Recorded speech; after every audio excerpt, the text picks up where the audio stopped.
Please welcome President of Wyoming Family Alliance, Nathan Winters.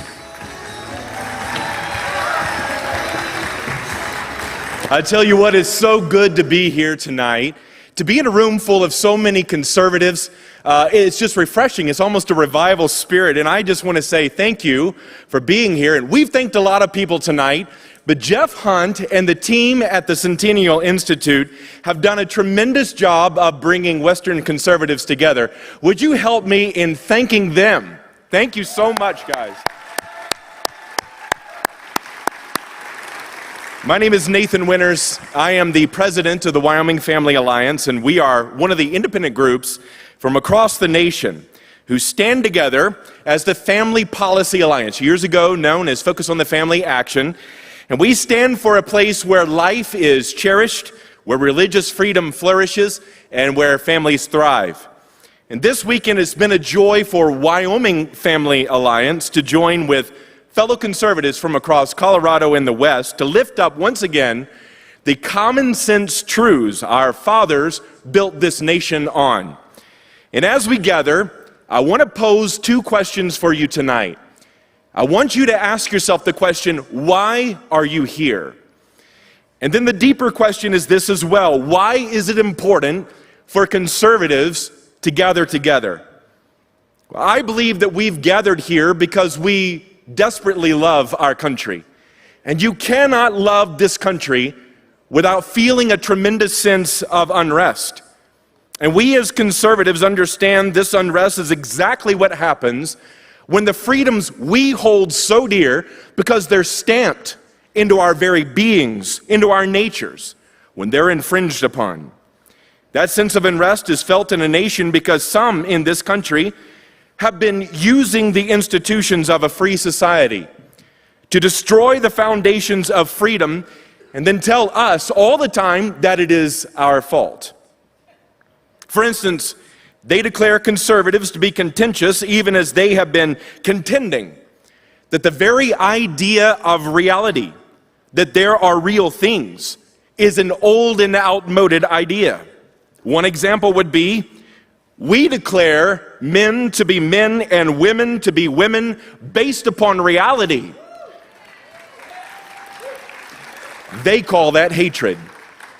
Nothing could be further from the truth. I have never met a real conservative filled with hate. I've met many conservatives filled with love for all that is good and true and beautiful in the world. But to love in that way, one must actually believe the truth that real things really exist. And if truth exists, it is worth standing for. That's why we're here, to stand for these great truths that matter for the life of this country, and because this country is so important to the world, for the life of the world. And tonight we meet as a group of thoughtful, intellectually muscular conservatives who are willing to stand against the leftist tide and conserve the great dream of America and set it again as a shining light on the highest hill. And this is not the first time conservatives on this continent have had to stand against adversity. This country was founded under such circumstances. In 1773, a group of men met and they were discussing how a distant parliament and king were removing the freedoms they had been given from their lives. They felt that they were forced to surrender more and more of those freedoms that had been guaranteed to them in the English Bill of Rights of 1689. They objected because they had built a well-run system of near independent rule. And now the leaders of the nation across the ocean, instead of treating them as citizens, began to treat them as subjects. And so, with the Stamp Act, the Townsend Revenue Act, the Declaratory Act, and finally the Tea Act, they believed that their rights as Englishmen, because they had been violated by king and parliament, something needed to happen. And so on December the 16th of 1773, 84 years after the signing of the English Bill of Rights, they decided they would have a costume party at the king's expense. And down they went to Boston Harbor. They went down to dump some tea, but more or less to make some noise that they hoped would be heard across the ocean. And I would say they were heard. Their voice resonates in this room tonight because we are fellow conservatives.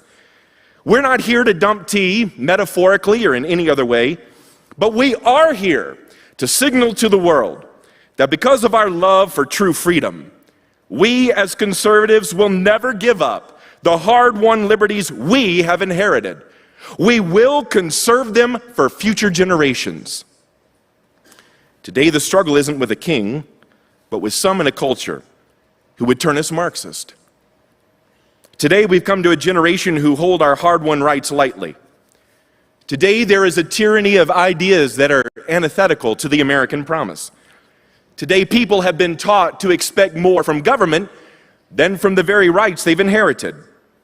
Today, people are being separated by their competing grievances rather than the freedom that should unite us. And today it seems as though freedom has been redefined as the absence of morals, as if it is personal anarchy that defines freedom. And for many years that struggle happened on the coast and we were just considered flyover country. But Colorado is exhibit A of how that is no longer true. And sadly, some of the same forces that assaulted you starting around 2004 in Colorado have set their eyes on Wyoming. But I'm here to announce to our friends in Colorado tonight, we in Wyoming are not going to go down. Amen. We in Wyoming have dedicated ourselves to being Wyoming strong. And to do that, we need a Colorado that is Colorado strong once again. Amen. We need a Montana that is Montana strong. We need a North and South Dakota that's Dakota strong. We need a Utah strong and a Idaho strong and a Nevada strong. And then linking arms together as Western states, we can be Western strong. Now, the true conservative must first know what they are conserving. And here are some foundational rights. The foundational right of every person to live in or out of the womb must be conserved. The hard-won liberty to a free mind and a free conscience must never be driven from the bakeries of any state, especially a Western state. We must have freedom of the mind. We must conserve the right of families to exist without the meddling of government. We will be Western strong if we are family strong. And we need to link arms and conserve those ideas. 2.5 centuries ago, a hero of mine, a great thinker that was one of the great thinkers that led to the American Revolution, Thomas Reed, the chair of moral philosophy at Glasgow University, made this statement. He said that a chain is only as strong as its weakest link. We all know it to be true. It's common sense. Yet in his philosophy and in that statement lies a question. Every generation forges a link from the past to the future. And in the long chain of history that ties all Americans together, the question is this: will this be the generation whose link fails? Each generation has only the opportunity to forge one link in the long chain of history. We must forge ours and forge it well. We must connect the truths that have made us strong to the next generation. What our fathers and mothers fought for must be conserved for our children. We must forge a strong link.